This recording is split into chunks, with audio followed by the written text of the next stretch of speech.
9 से 10 अगस्त से झारखंड में आदिवासी महोत्सव की शुरुआत हुई थी, जिसका समापन 28 से 30 अगस्त को किया जाएगा।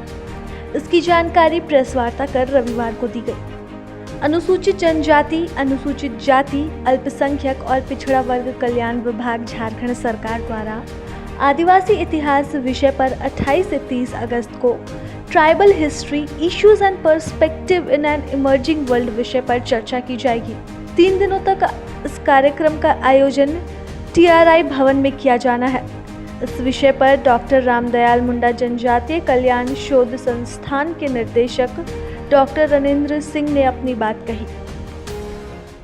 जोहार और आभार और संतोष सर को भी जोहार और सारे मित्रों को।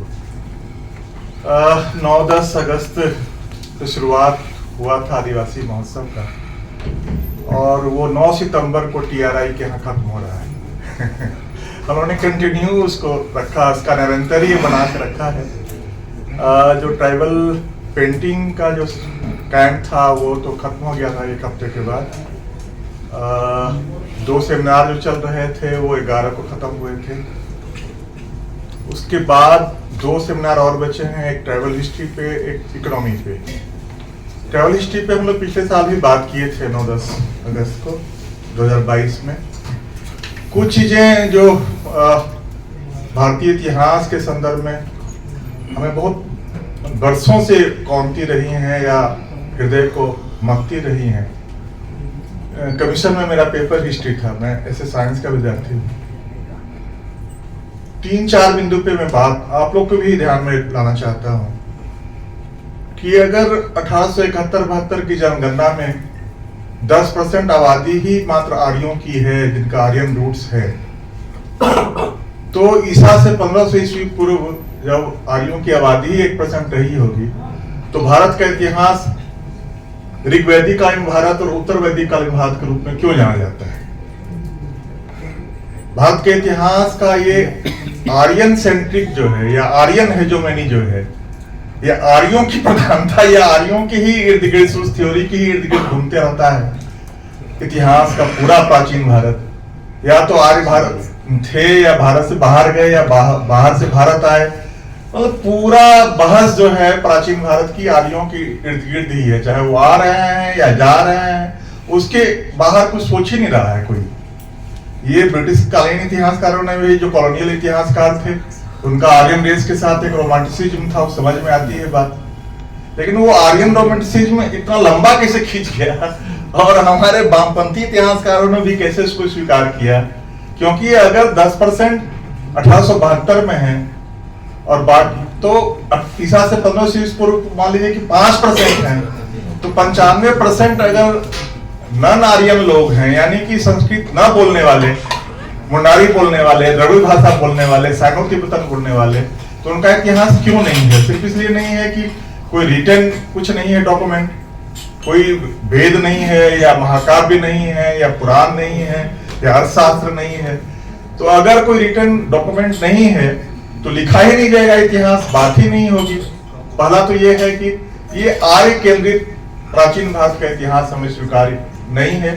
इसे हम चुनौती देंगे और दे रहे हैं अपने सेमिनार के माध्यम से।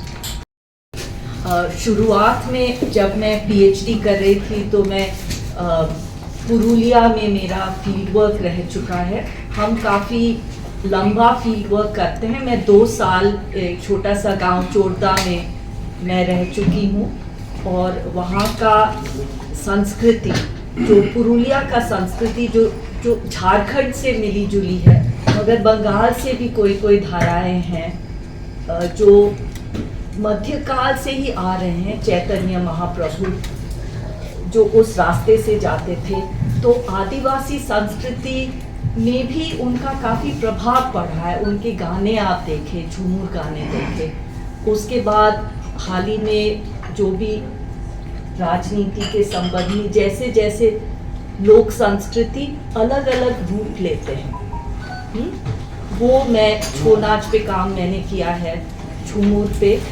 वहाँ के जो छोटे छोटे राजाएं थे, उन्होंने ये सब संस्कृति को कैसे बढ़ावा दिया, उसका असर हम अभी भी देख रहे हैं। जो भी NGO काम कर रहे हैं, हाल ही में इंटैंजिबल हेरिटेज लिस्ट में भी आया है यूनेस्को का।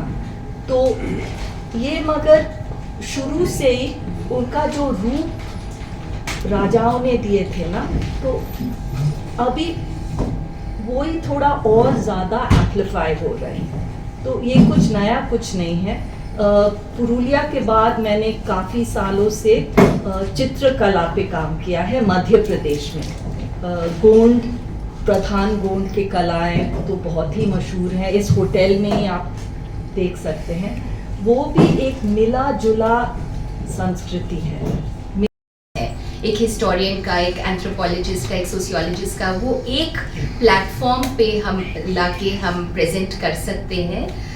मैंने उसके बाद पंचपरगनिया रीजन में जिस तरह के आर्कियोलॉजिकल रिमेन्स हैं उसके ऊपर भी काम किया है। कई जगहों पे हमें शिलालेख मिलते हैं या हमारे पास ऐतिहासिक लिटरेचर मिलता है, लेकिन यहाँ पर उसके बिना भी आर्कियोलॉजिकल रिमेन्स के बेसिस पे किस तरह का हिस्ट्री हम लिख सकते हैं इस एरिया का, इस रीजन का, उस पे मेरा बहुत इंटरेस्ट रहा। तो एक प्लेटफॉर्म इस तरह का जो हमें ट्राइबल रिसर्च इंस्टीट्यूट से मिला है, एंड इसके लिए हम थैंक यू वेरी मच, हमें ये मौका आपने दिया है कि हम आगे अपना रिसर्च भी प्रेजेंट करें और यहाँ से बहुत कुछ सीख के भी हम जाएंगे। Thank you. प्रभातखबर.com, विश्वास वही, रफ्तार नहीं।